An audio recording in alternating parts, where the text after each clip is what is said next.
সুখ দুঃখ সব কিছু নিয়ে আমাদের প্রায় 1 বছর হতে চলল।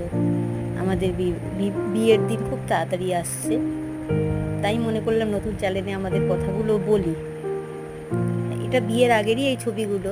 আমরা তারাপীঠ গিয়েছিলাম, মানে বন্ধু বান্ধব সবাই মিলে আমাদের প্ল্যান করে তারাপীঠ কাটিয়েছিল, তার সঙ্গে আমার মেয়েও ছিল। তবে আমি তখনও সিঁদুর বা সিংহার সিঁদুর পরতাম তখনও, যেহেতু 17 বছর আমার ছেলে মেয়েকে এই কলকাতা শহরে একা মানুষ করতে হয়েছে, তাই তখন আমি সিংহার সিঁদুর পরতাম। এই একাকিত্ব জীবনে ওকে দুজনকে আরও জানার সুযোগ পেলাম এই তারাপীঠে গিয়ে।